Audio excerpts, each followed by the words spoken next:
Discuss the second example on Lab 3, where here I've downloaded the data file. Okay, so I downloaded the data file and I imported it into R. And now what would be nice is to see a box plot so that we can compare if the spreads of the two groups. Well, let's just first see what the data looks like. Here, let's just see what the data looks like. Looks like we've got 3 columns. The first column is just giving us a list of what data point it is, like just number 1 through 53. Notice that the first column only has 45 points and the second column has 53 points. Then we have a column called rudeness, which you've got some numbers. We've got a column called control. Okay, so if I would like to create a box plot, a picture in R, then here I can use the command boxplot, and then referencing here where I stored my data frame, which I called X, then $ for one of the populations, that being the rudeness column, and the other population, that being the control column. I also really like to make my box plots horizontal, so here I set horizontal equal to true. If I type that in and press enter, you can get a picture here of the two different groups. And so I think it's not hard to believe that the spreads here from tip to tail and from tip to tail are not the same. This one looks a lot wider and this one looks a lot more narrow. So here, using side-to-side box plots, what can you say about the dispersion, so the spread? And here it says, it's indicating that the standard deviation, that's the spread, looks different. Perhaps we should actually run our full suite of possible tests here. Are the samples paired? They couldn't be. They don't have the same sample sizes, so no. Are both of the samples normal? Let's have a look here. So here I'm going to use the AD.test on one of the columns and the AD.test on the other column as well. And so here I've got large P samples, so it looks like both of the data are normal, but even if I didn't have large P samples here for normality, notice that, sorry, where'd it go?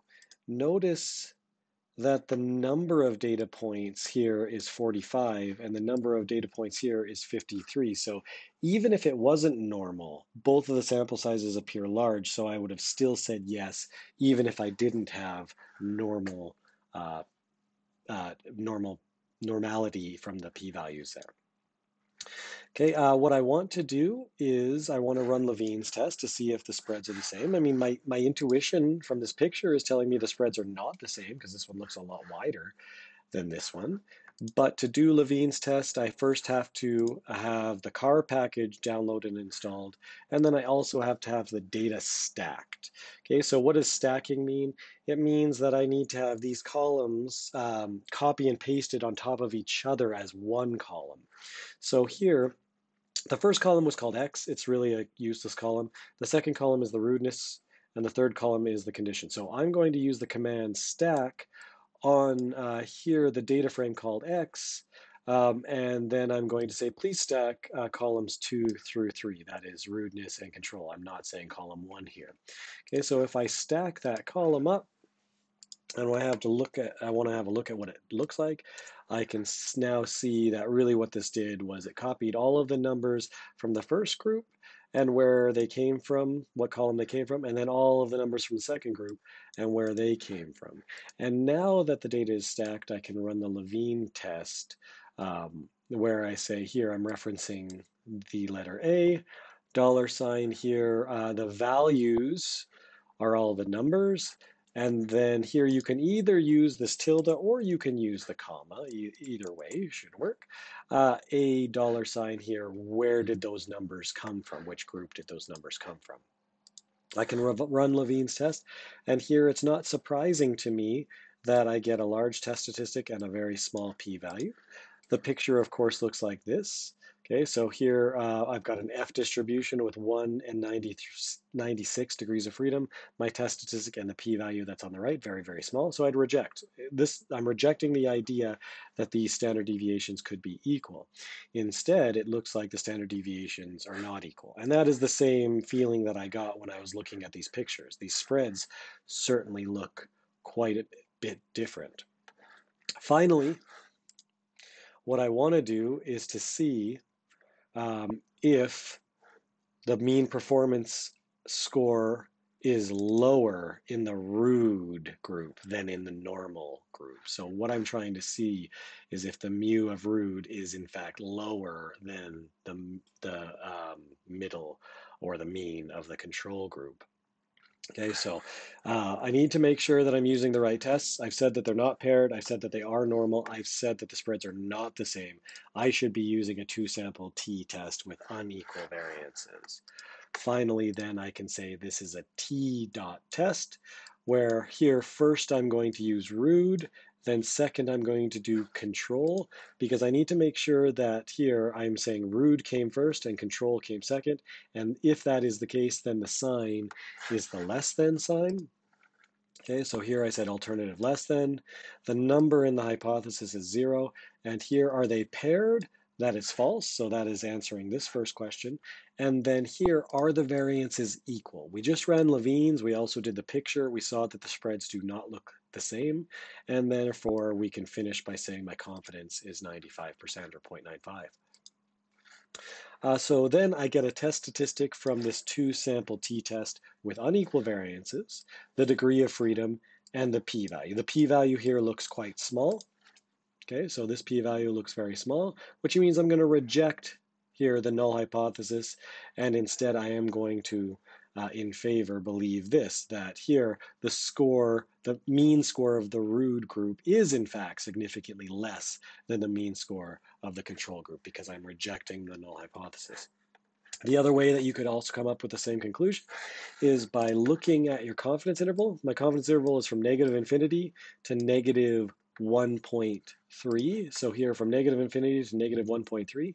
And the number that's in the null hypothesis or in the alternative hypothesis, if you put both means on the same side of the inequality, the number that results is 0. And you can see that 0 is not inside of this confidence interval, which means reject the null hypothesis. Okay, so now just making sure that we answer the questions properly, we first looked at the picture to see that the spreads were different from each other.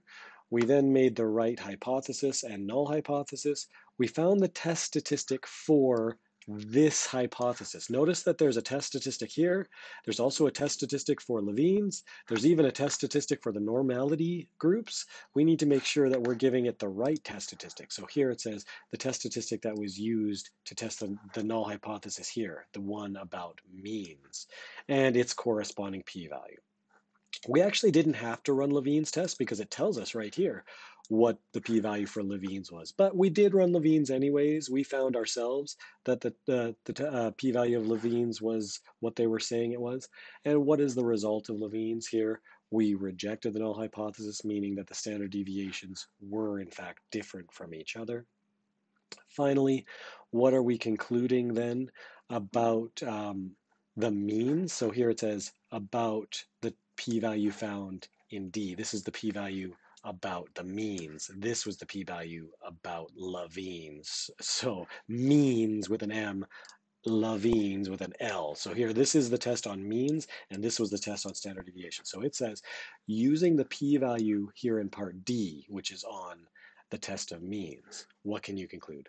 Here, what we said was, we're going to reject the null hypothesis, and instead we're going to go with the alternative. So this indicates that the mean performance of the rude group is in fact lower than the mean performance of the control group.